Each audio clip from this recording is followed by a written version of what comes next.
When we finish small group time, we go to large group time. When we finish large group time, we go outside, we have a little cookie snack, and from cookie snack we go outside for outdoor play time. Sometimes we do gym time, sand and water play. We also, after which, we do hand washing and we do preparations for lunch. After we finish our lunch time, we go into bath time and nap time. When we get up from nap time, they have afternoon snack, and from afternoon snack they do large group time or small group time, and then we have departure after that.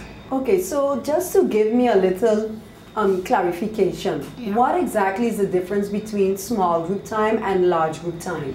Small group time is when the kids are split up between the two teachers in the classroom, and they can do different activities. They can do maybe arts and craft, maybe they might have a little puppet show. So it's different activities that they do, but with a smaller group with the teacher. And what is the numbers we're looking at? We're looking at, for small group time, 5 to 6 kids, top 7 kids we're looking at.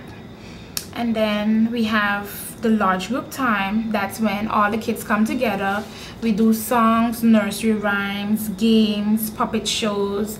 So that's when we, they're all together in a group with the teachers. That's like all the different departments, or just that particular section? So all of the children, for example, from toddlers will be together, all of the children from preschool will be together like that? Right, yes. Okay. Because the kids, with our structure that we have, the kids are privileged to have their own classroom setting. So basically the only thing that they share is the lunch area and the outdoor playtime. But everybody have their own classroom, their own centers that they work with as well. Yeah. Teacher Leah, is there a particular aspect from the different topics Teacher Lisa talked about that you enjoy doing the most?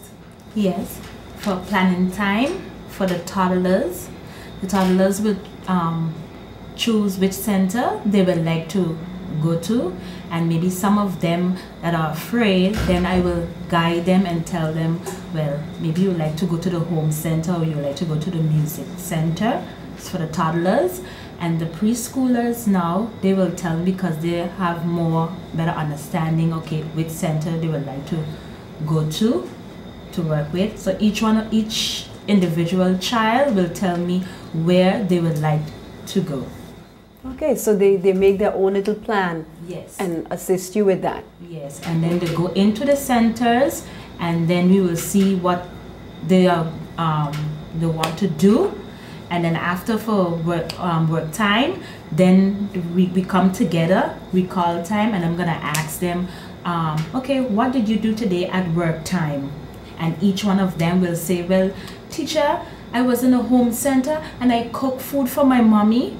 And in the music center, another one will say, teacher, I played a drum for daddy, and so on.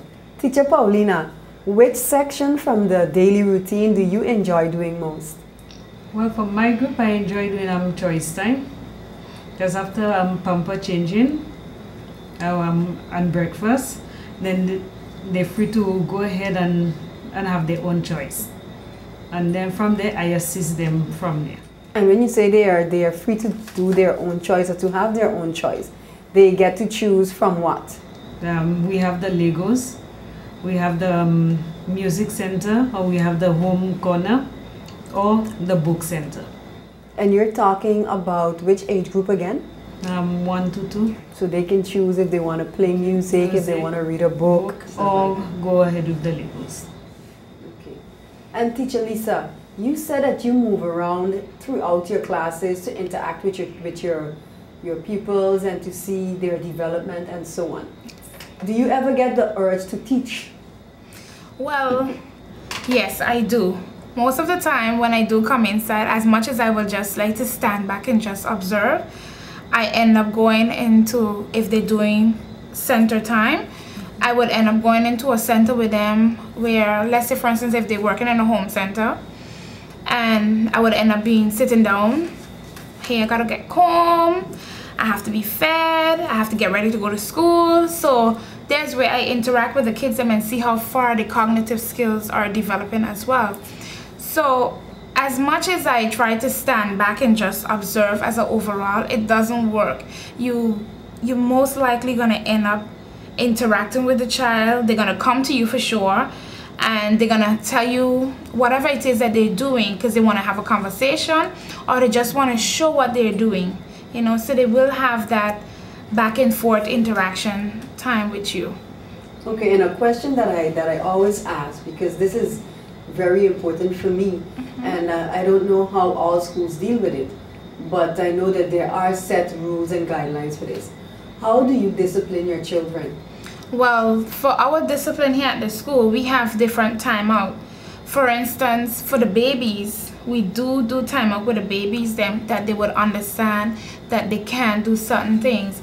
And we would have them either sit in a bouncer, or they sit on the swing, or they have the lay-back chairs. For the pre-toddlers, we have the high chairs that we would put them to sit in for, let's say, a minute, a little half a minute, where we take them away from their activity. The toddlers class, we have 2 big bean bags, and they have to sit on those bean bags. So seeing that the toddlers understand more the concept of what is timeout, those bean bags are really being beaten because they punch them, they cuss, really? they scream, yeah, because they fully understand what is timeout. Right. And when you hear them say, when we tell them, no, you're gonna go on timeout, do you want to go on timeout? They're like, no, and you know, they're like, okay, no, they're gonna behave. But maybe a couple minutes down the line again, they do it. So they have to sit on the timeout. Right.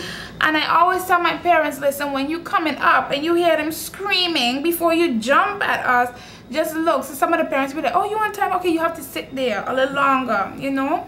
And my preschoolers, we have a pink and purple chair that they sit in. So if one is occupied, the other one is there. So they're not allowed to use those chairs for nothing else, just for timeout.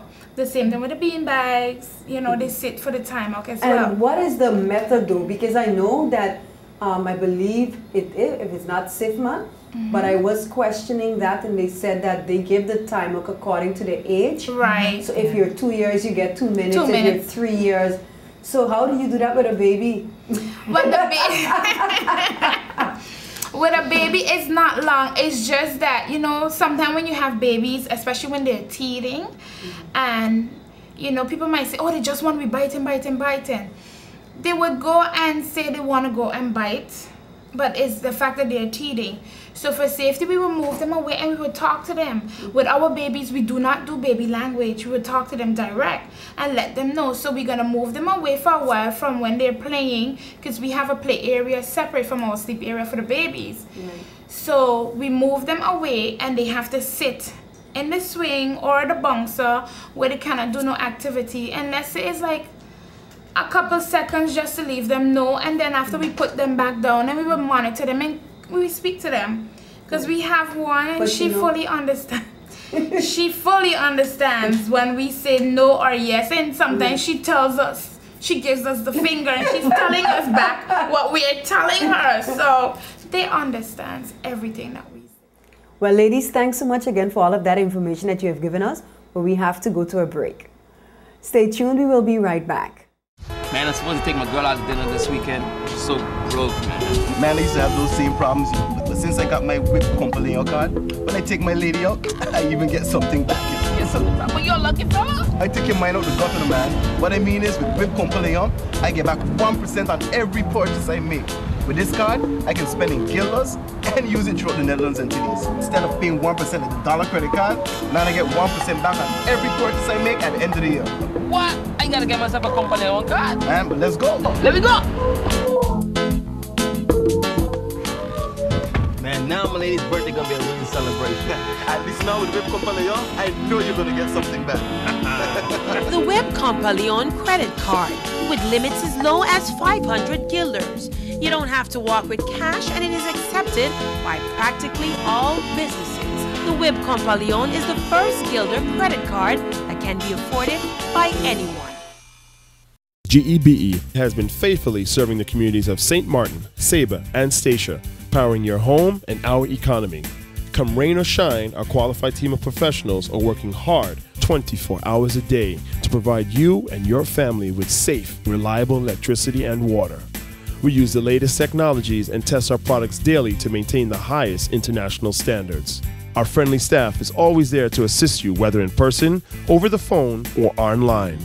We are committed to constantly improving our products and services, making them more efficient, effective, and environmentally friendly to serve you better today and our next generation of clients tomorrow. GEBE, powering a brighter future.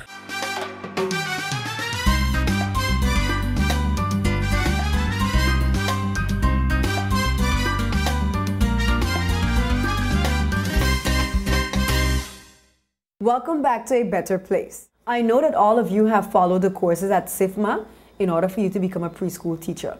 But do they also offer workshops to keep you up to date with what's going on? Yes, they do. Every year we go to different workshops. As they come in with new techniques, they always update us on it.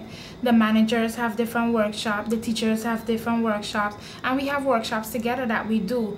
So every year we do have workshops that we do, and also with the parents as well. Yeah, because that's what I wanted to know, because sometimes, the teachers know what the changes are, but parents don't know. So I was going to ask you, how involved do you get your parents in what's going on with the changes? What we do, we have an active parenting workshop every year with SIFMA, and we have parents that do the workshop as well. Another thing that we do is we have different checklists, so it keeps the parents updated with what we do here at the school with the kids.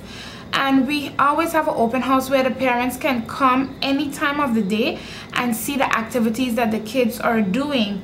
And the arts and craft is always hanged up, so the parents get to the end of the month or to the end of the week. So we always keep them posted on what the kids doing, what needs to be done with them as well for the developmental skills. So we always communicate with the parents. Yes. You said that you have an open house. Do you mean that you organize an open house for new parents, or do you mean that parents are free at any time in the day to just probably come in and take a peek and see what's going on in their child's class? Sorry, what I mean by that is the parents are free to come in between the morning hours when they have the center group time, small group time, large group time, to see what the kids are doing. And also in the afternoon time. We don't recommend it during nap time for disturbance, but we always allow the parents to come in. They can sit and talk to us one-on-one when the kids go outside for playtime as well, where whatever the parents need information on, they will have that information given to them as well. Ladies, I want to thank you so much for having been a part of A Better Place, joining our family, and I'm sure that the viewing audience enjoyed listening to you give your explanation about your daily routines here at Kids Unite, and of course you sharing the love you have for children. So once again, thank you, and I do look forward to continuing to hear the positive feedback that I do hear about Kids Unite.